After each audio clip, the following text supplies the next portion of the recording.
Good evening! Hi guys! I'm here. Vamos começar então. Como é que estão por aí?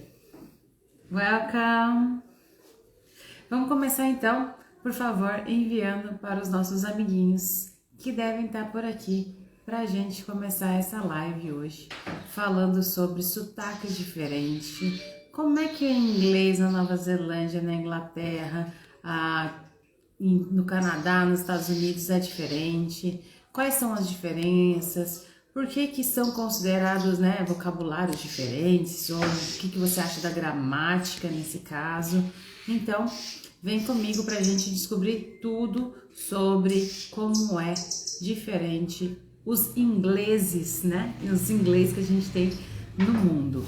Então hoje a gente vai falar um pouquinho sobre a diferença dos Estados Unidos, Canadá, Estados Unidos e Inglaterra. Sabemos que o começo, né, o começo disso tudo foi a Inglaterra, que começou com o inglês, teoricamente, e que espalhou isso para países que eram colônia deles. No caso, na época, né, teve muitos ingleses que fugiram para os Estados Unidos por causa de religião, por causa de guerra e outras coisas. Então, o inglês passou a ser falado em outros lugares. E esses outros lugares tiveram influências diferentes. Porque, por exemplo, na América do Norte, nos Estados Unidos, eles tiveram situações que teve a colonização francesa, situações indígenas, né, que também trouxeram algumas influências, e também o México, por falar espanhol e ser fronteira com eles, também trouxe algumas influências. Existem estados dos Estados Unidos que até tem uma cultura grande do francês, ou uma cultura grande de outros idiomas, porque foram colonizados, né, mas tinha uma população muito grande de outros países ali. No começo existia muito escoceses, ingleses e situações diferentes, né, de fuga da Europa para ir para os Estados Unidos. E isso foi também como começou o Canadá. Então os estados ficaram muito fortes, né, os estados dos Estados Unidos e os estados do Canadá. No caso da Inglaterra, da Escócia e de outras ilhas que também falam inglês, eles tendem, né, como a Austrália, tendem a ter um sotaque muito forte britânico. Você percebe o sotaque britânico no dizer dos T's, em como eles pronunciam o R e até como eles pronunciam algumas vogais e também o H.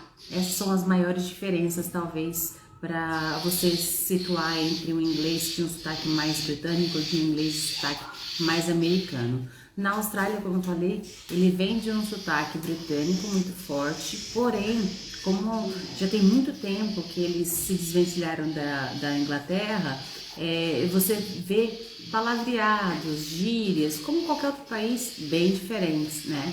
Então, o sotaque em si, não existe diferenças gramaticais, não tem grandes diferenças gramaticais entre o inglês da Inglaterra e o inglês dos Estados Unidos. As diferenças se concentram em fonemas pronunciados e também vocabulários específicos, né? Por exemplo, é muito comum você escutar o modal shall na Inglaterra, mas não é tão comum o shall nos Estados Unidos. Os dois, o modal shall existe para os dois, né? Para os dois países, mas não é tão comum num quanto no outro.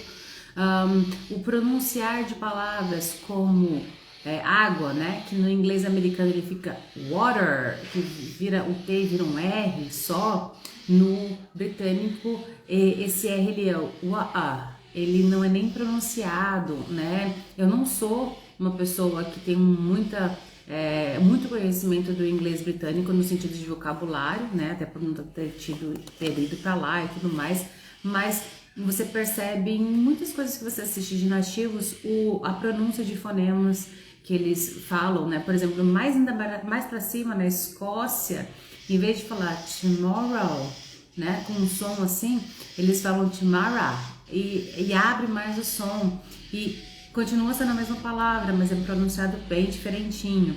Então, esses detalhes é que vão fazer o sotaque de um lugar ou de outro ser diferente. Então a gente precisa ter muita atenção, às vezes, em palavras, em expressões que são específicas de um lugar ou de outro. Por isso, muita parte do listening eu falo para você focar no lugar onde você quer aprender mais, ou no inglês que você teria mais facilidade. Por exemplo, se eu for mudar para o Canadá, é muito comum, é muito legal que eu faça assistir, né, coisas que tem no inglês do Canadá, para que o sotaque seja mais familiar para mim. E assim eu faço com qualquer outro país que eu esteja interessado em visitar, viajar ou simplesmente trabalhar com aquelas pessoas. Eu tive até um amigo, cliente, que estava falando sobre atender um cliente na Nova Zelândia. O inglês da Nova Zelândia é um inglês que você tem, é pesado em algumas palavras, ele é bem diferente em algumas palavras, porque o sotaque é forte, né? Não é só palavras, por exemplo, palavras como mate, você vai escutar na Inglaterra, vai escutar na Nova Zelândia, vai escutar na Austrália, mas dificilmente você vai escutar nos Estados Unidos, talvez não com o mesmo sentido, talvez como roommate, né? Mas na Inglaterra e na Austrália fica mais mate. Então, existem essas particularidades da língua que não modificam a estrutura linguística como um todo, mas sim, vão ter detalhes de expressões, vão ter detalhes de sotaque, vão ter detalhes de palavras que não vão ser as mesmas que a gente está acostumado num outro país. Isso acontece muito com uma diferença bem clara se você for pensar Brasil e Portugal.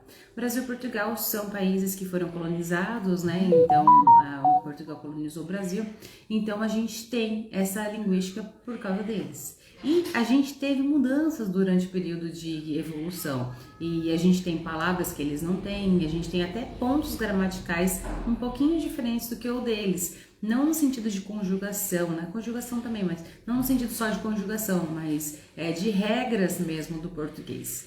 Mas no geral é a mesma língua, com pequenas diferenças, as diferenças de sotaque. Você pode até não produzir o mesmo sotaque, mas você entende se você tiver com listening acostumado.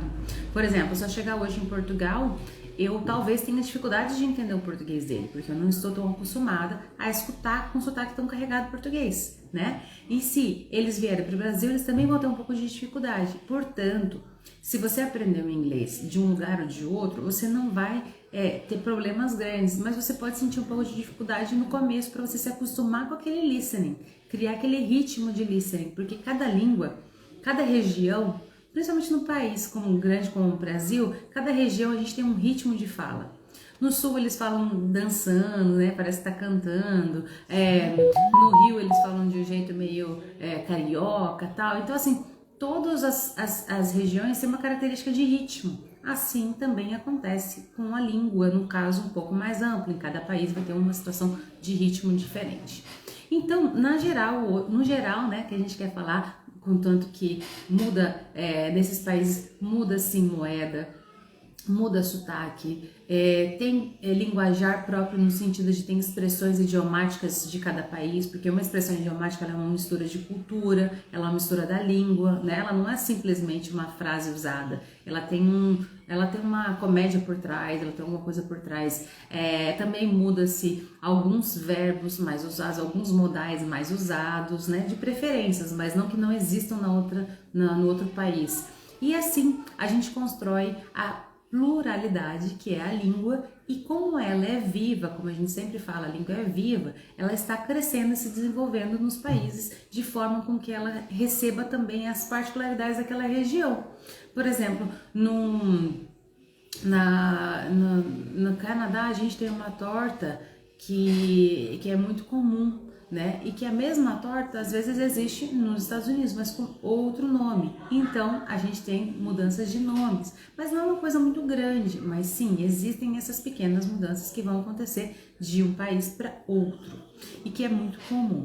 Hoje a Titi queria trazer essa pincelada para vocês, mostrar que o inglês é um só, porém ele tem algumas particularidades dependendo da região, que as moedas não são iguais e que sim, nós temos vários países que falam inglês, não é só Estados Unidos e Canadá, tem Austrália, Nova Zelândia, Escócia, Irlanda, Malta, eu vou esquecer de alguns aqui ainda, mas no geral as Ilhas Canárias, algumas outras ilhas, então a Malta também é uma ilha, então tem vários lugares, a Inglaterra também e outros países da Europa que tem o inglês como segunda língua, né? Assim como Alemanha, Suíça, enfim, tem uma gama muito grande de países que falam inglês e fora isso tem as pessoas que falam inglês nos outros países que não necessariamente têm o inglês como língua mãe, língua materna.